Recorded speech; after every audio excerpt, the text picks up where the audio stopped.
आडवाणी जी ने एक शब्द प्रयोग किया। मैं आडवाणी जी से प्रार्थना करता हूं कि वो शब्द उपयोग न करें।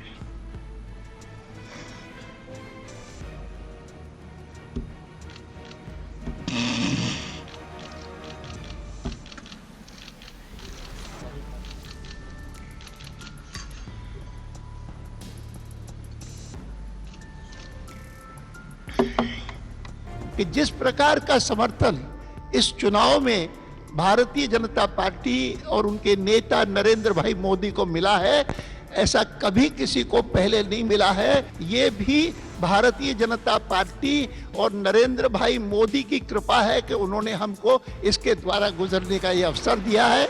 मैं उनको संसदीय दल की ओर से बहुत बहुत बधाई देता हूं। गांव हो, गरीब हो, किसान हो, दलित हो, पीड़ित हो, शोषित हो, वंचित हो, ये सरकार उनके लिए है और इसलिए हम सबकी प्राथमिकता उनकी आशा आकांक्षाओं की पूर्ति के लिए हो, यही हमारा प्रयास रहेगा। और हम सबकी भी वही जिम्मेवारी है, क्योंकि हमें गरीब से गरीब आदमी ने यहां भेजा है। मैंने इस बार हिंदुस्तान के एक नए रूप को देखा है। पहले चुनाव प्रचार अभियान में मैंने भारतीय जनता पार्टी की रैलियों का भी एक नया कलेवर देखा है। मैंने ऐसे लोग देखे जिनके शरीर पर एक ही वस्त्र था, फिर भी कंधे पर भाजपा का झंडा था। यह तबका कितनी आशा और अपेक्षाओं के साथ हमारे पास आया है और इसलिए हमारे सपने हैं उनके सपनों को सच करने के लिए। भाइयों बहनों,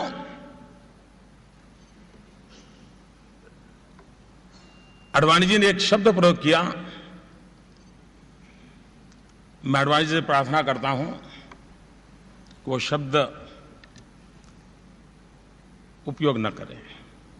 उन्होंने कहा, नरेंद्र भाई ने कृपा की।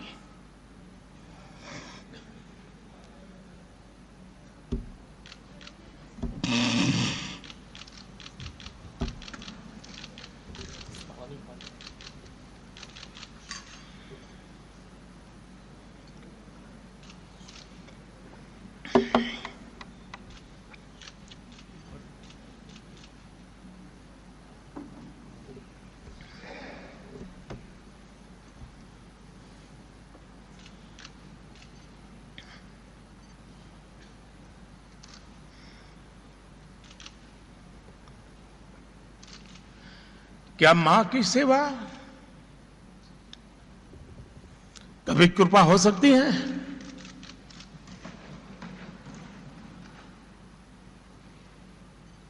कतई नहीं हो सकती।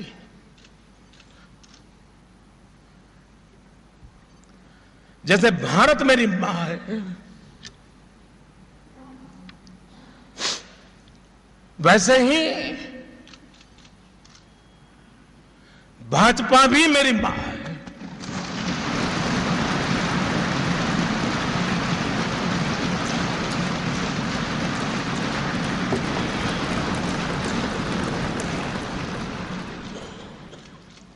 और इसलिए बेटा कभी मां पे कृपा नहीं कर सकता। बेटा सिर्फ समर्पित भाव से मां की सेवा करता है। कृपा तो पार्टी ने की है कि इस मां की सेवा करने का मुझे अवसर दिया है।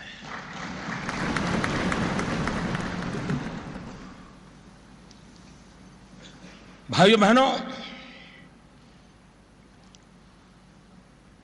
मैं कभी यह सोच नहीं रखता हूं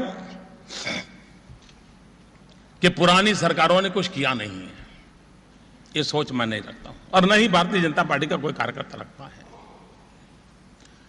देश आजाद हुआ तब से जितनी भी सरकारें आई हैं, उन्होंने अपने अपने तरीके से देश की सेवा करने का प्रयास किया है, अपने अपने तरीके से देश को आगे बढ़ाने का प्रयास किया है।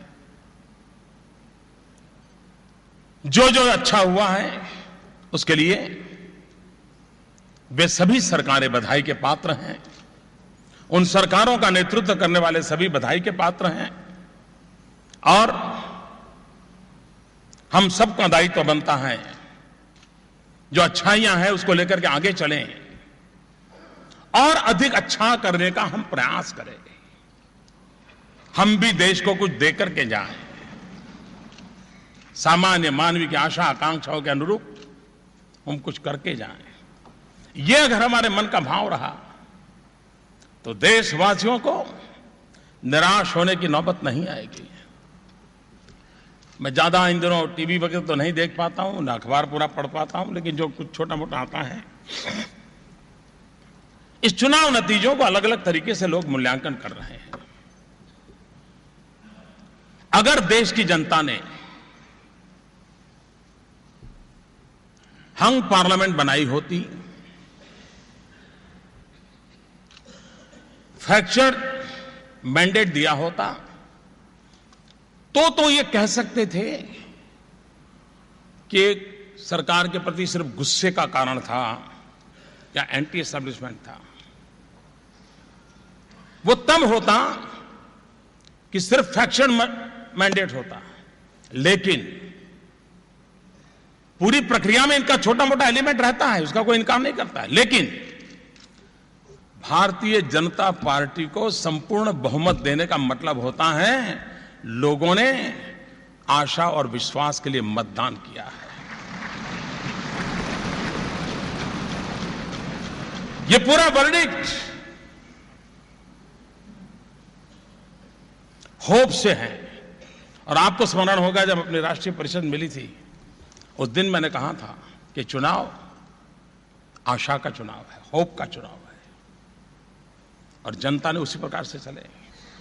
2013 में हमारी राष्ट्रीय परिषद मिली थी तालकटोरा में, और गुजरात में फिर एक बार हम सरकार बना करके आए थे और पार्टी ने हम लोगों का बड़ा सम्मान किया था।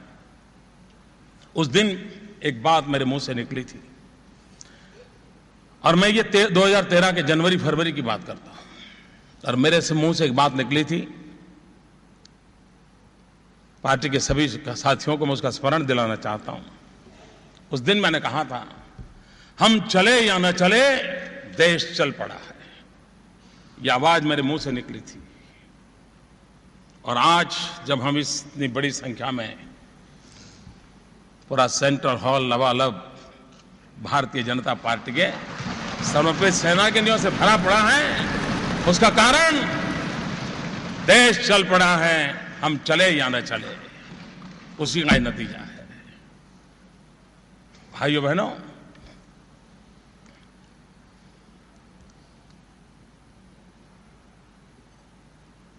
ये उमंग उत्साह ये अपना चलता रहेगा, लेकिन जिम्मेवारी का युग शुरू होता है, जिम्मेवारी का कालखंड शुरू होता है। शायद इस सभागृह में मेरी तरह बहुत लोग होंगे जो आजाद हिंदुस्तान में पैदा हुए हैं, और शायद देश में भी आजाद हिंदुस्तान में पैदा हुए किसी व्यक्ति के नेतृत्व में पहली सरकार बनेगी। अब तक देश में सारे नेता गुलामी के कालखंड में उनका जन्म हुआ था। ये बात हमको स्वीकार करनी होगी, जो हम आजादी में के कालखंड में पैदा हुए हैं। हमें आजादी का जंग लड़ने का सौभाग्य नहीं मिला। हमें देश के लिए मर मिटने का सौभाग्य नहीं मिला। हमें जवानी जेलों में खपाने का सौभाग्य नहीं मिला। लेकिन कोटि कोटि जनों ने हमें देश के लिए जीने का अवसर जरूर दिया है। देश के लिए भले हम मर न पाए, देश के लिए भले हम जूझ न पाए, देश के लिए भले हमने अत्याचार झेलने का अवसर नहीं आया, लेकिन आजाद हिंदुस्तान में पैदा हुए हर व्यक्ति को, इस सभागृह में बैठे हुए के लिए, पूरे देशवासियों के लिए, आजाद हिंदुस्तान में पैदा हुए हम लोगों के लिए जीवन का संकल्प होना चाहिए देश के लिए जिएंगे। समय का पल पल, शरीर का कण कण 125 करोड़ देशवासियों के काम कैसे आए, ये अगर हम सपना लेकर के चलते हैं तो देश बहुत तेजी से संकटों से बाहर निकल करके तेज गति से आगे बढ़ना शुरू कर देगा।